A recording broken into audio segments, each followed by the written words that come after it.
and welcome back to Aggressively Average. Today we are making macaroons. I've got a tiramisu macaroon recipe from cookinglsl.com because I saw on Reddit that someone said they used it. So that's all the research I did on that. Let's follow it to see if it works. Full disclosure, I have tried to make macaroons before many years ago and it went so poorly, I've never tried again. So we're going in with a fresh mindset. We're gonna be positive.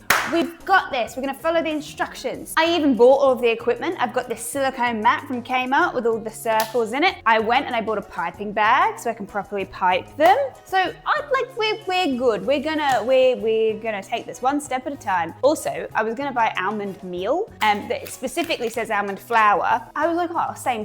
Googled it, they're not the same.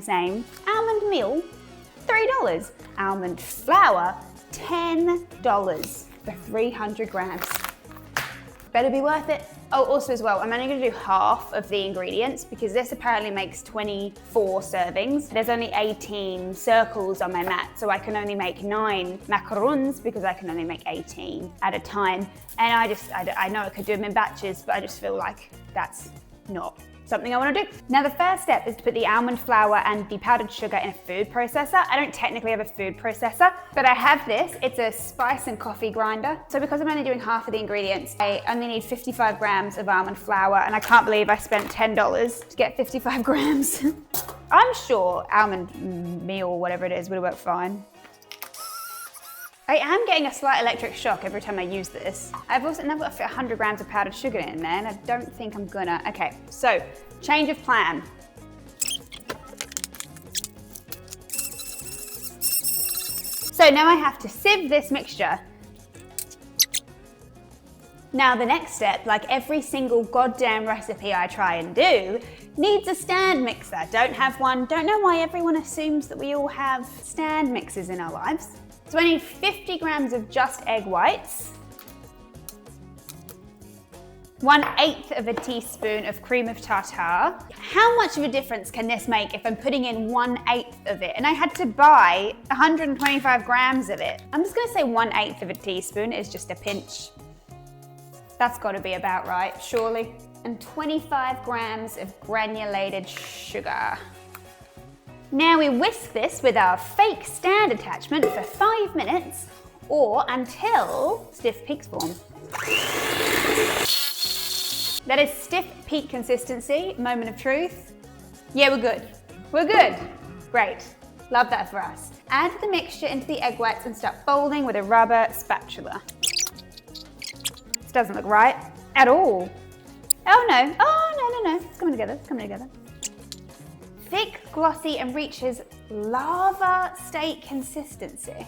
And now we pipe. I haven't used a piping bag in a very long time, and I don't think I've ever successfully used a piping bag. First time for everything. It's actually really hard getting into the thing.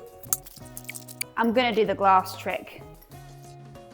Now we're gonna try and pipe. Oh, I just know this is gonna be so wrong. We're gonna use the guides and take it slowly. Oh, see, already messed that up.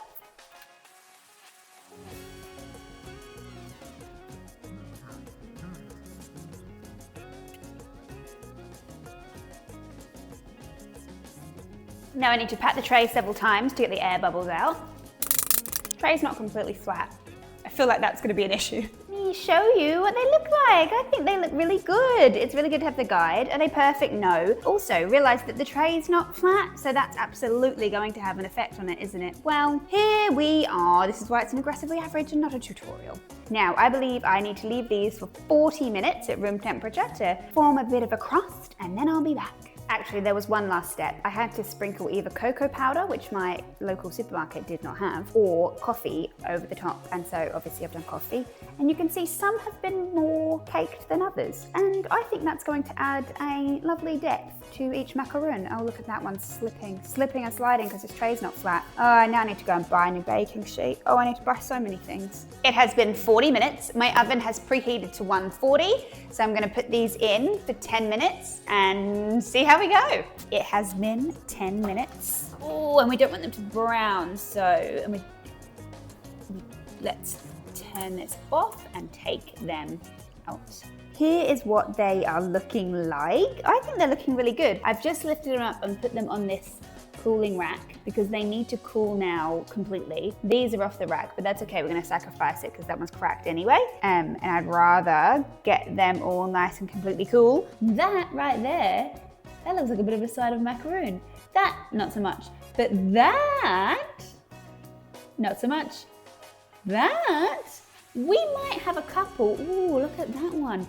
We might have a couple in here that are okay.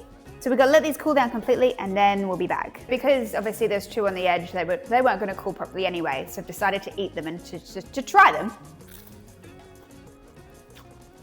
It's actually pretty good.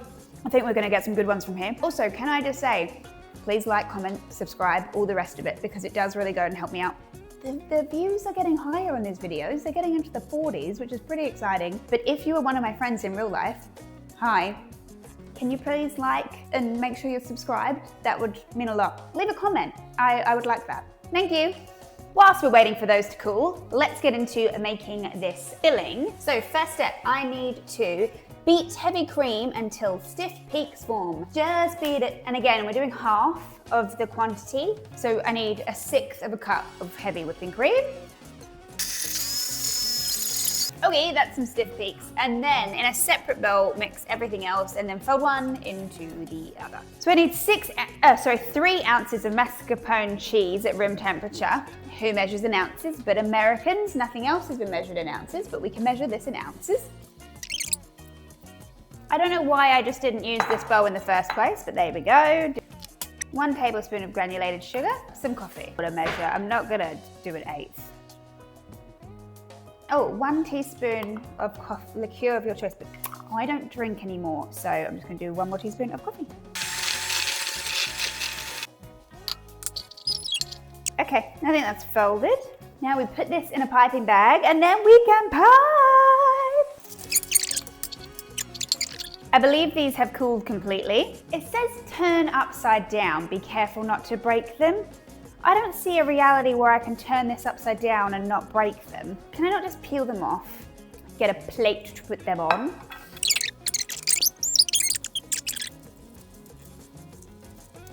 Okay, so we've got 1, 2, 3, 4, 5, 6, 7, 8 cookies. And I'm just gonna pipe this bottom row and then sandwich them. Here is where we are at. And then look, it is a little macaroon. I don't think that's bad. I'm quite impressed with that. Let me just pair the rest of these buddies up. Look at this one. Look at the top of this one and the side. That is a perfect macaroons. Not all of these are perfectly even in terms of size. Here we are at, I think they look really good. Like that looks like a macaroon. Come on, that is as professional as we can get. The rest are inconsistent, but this is the first time you're doing this. I'm very, very impressed. Look at that. Look at that one. Okay, time to eat one, and I'll tell you how we've gone. Moment of truth. Are they good? Nice crunchy hard shell on the outside. Nice and gooey chewy in the middle. That's a macaroon. That is a tiramisu macaroon. And honestly, I'm pretty happy about that. Thank you so much for watching. If you have enjoyed and if you have made it to the end, I really appreciate it. Thank you so much. Please like and subscribe so that we can get the views up, because wouldn't that be fun for everyone involved? Anyway, love you lots. They were macaroons. I'm starting to think I'm maybe not as horrific at life as I thought I was, but let's not get ahead of ourselves. Thank you so much, and I'll see you in the next one. Bye.